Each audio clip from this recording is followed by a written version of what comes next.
When I think of healing in Final Fantasy XIV, my mind goes right to the White Mage. And it's clear since Shadowbringers that White Mage has had its identity locked in place as a powerful, pure healer. Even with some overall adjustments coming to all healers in this role, White Mage fans will still enjoy the changes, some of them at least, while accepting the others as a positive change overall.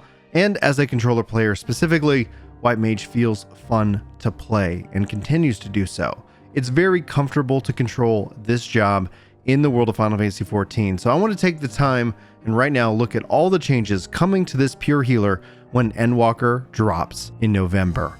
Hello everyone and welcome to my channel. My name's Brian if you're new around here, but if you're a returning subscriber, for watching this video, you've unlocked the title of the Blood Lily. That's what you get for subscribing, by the way. Free titles to rep in-game and in the real world. So if you feel like this video earns your sub, let me know in the comments so I can officially welcome you to the channel and enjoy your new title. I'm going to focus this video on two key areas with the theme of how does this job play on controller. The first part of the video is going to go over the White Mage's traits.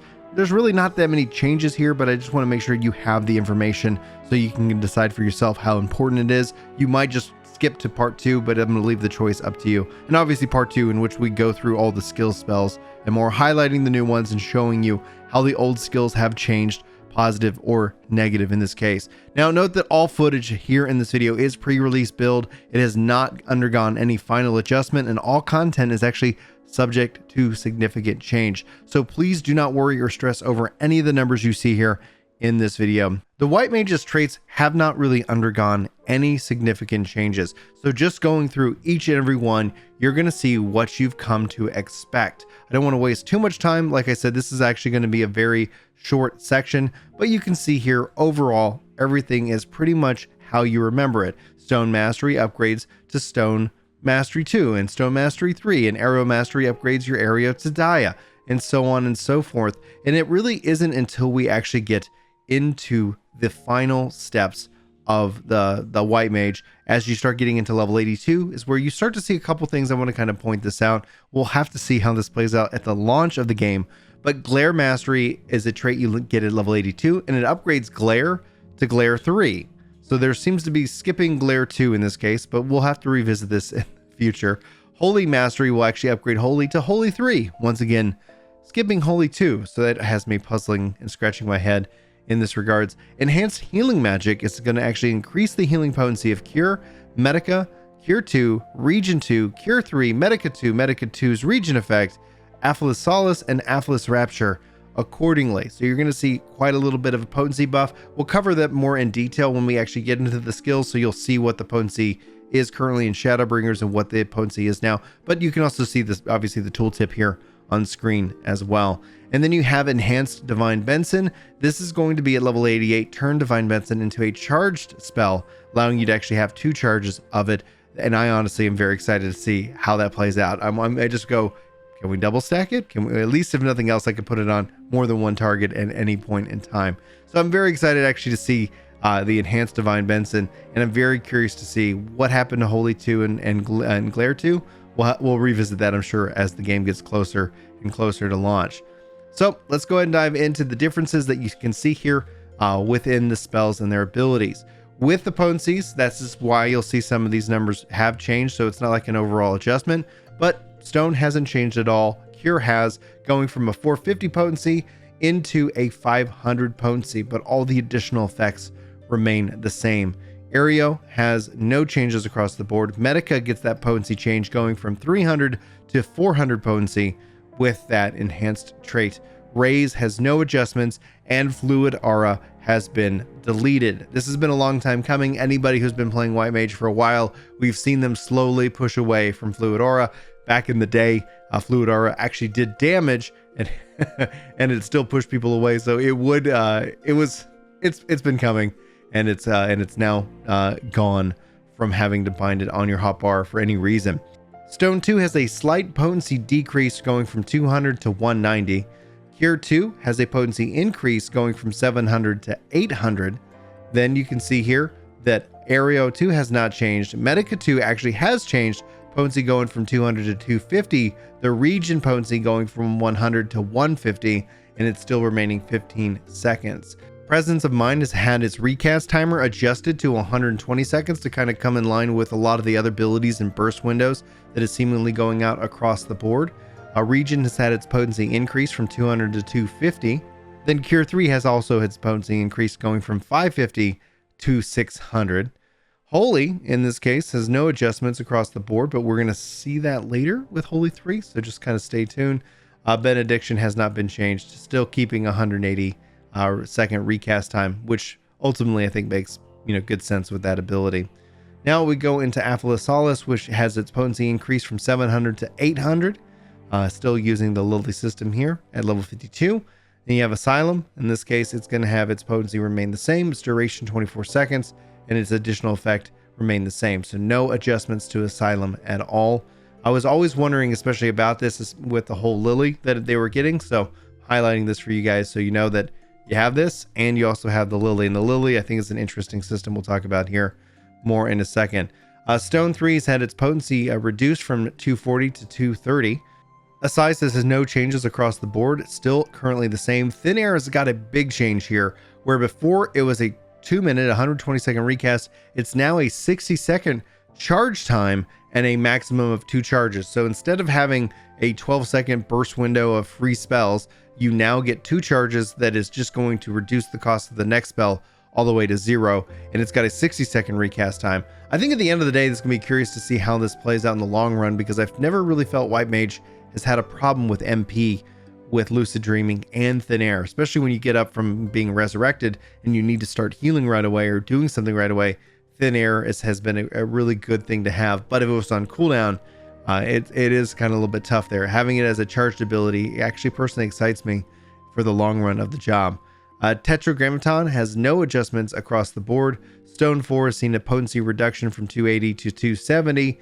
Divine Benson has changed into a charged ability with a maximum of 2 charges that you get. Now that is applying obviously the trait that happens. It's not immediate. Plenary Indulgence hasn't had any changes to it whatsoever.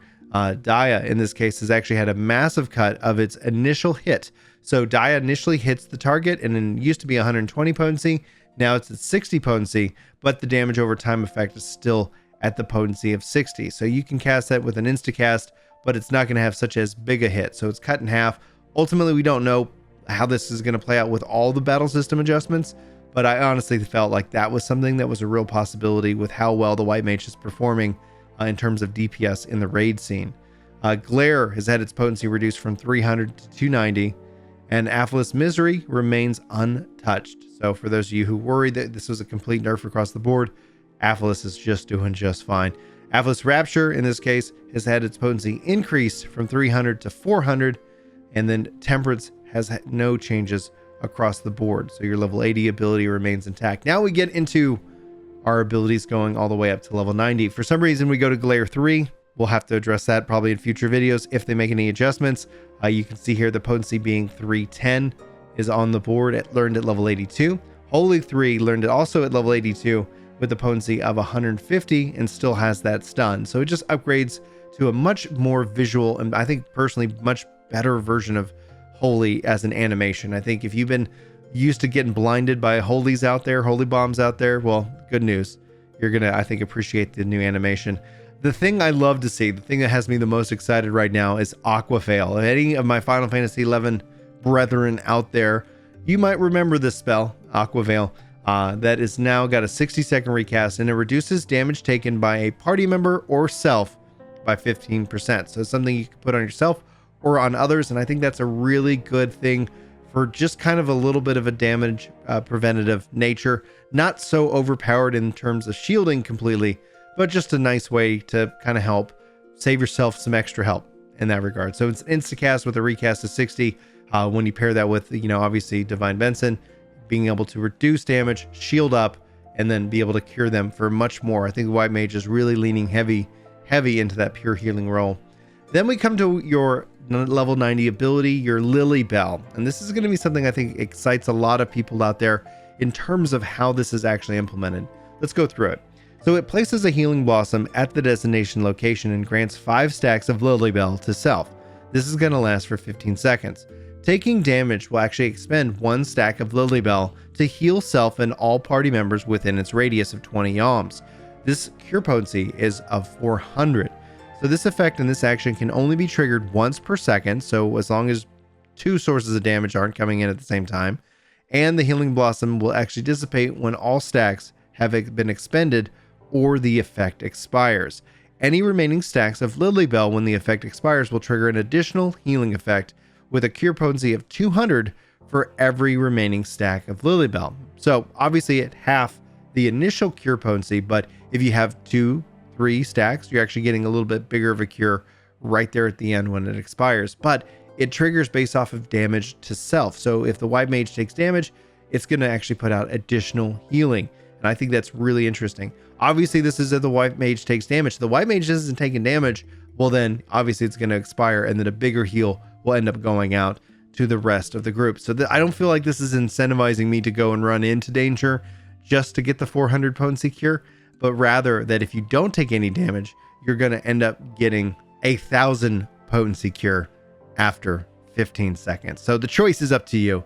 I think it's really interesting to see, and I'm excited to see how this plays out in the long run. I really appreciate it, and I'm excited for this ability, and I'm going to probably pair this with the adjustment that they made to controllers and being able to place things on the ground, making sure that you're not accidentally placing this out in the middle of nowhere as a controller player. I haven't decided if I want to ultimately like kind of macro this to where I'm going to set the Lily on the target, so if I get hit, it's going to like put out more healing to the group that's closer to the enemy. At the end of the day, we'll let you know how that works out in best practice as well here on Ginger Prime.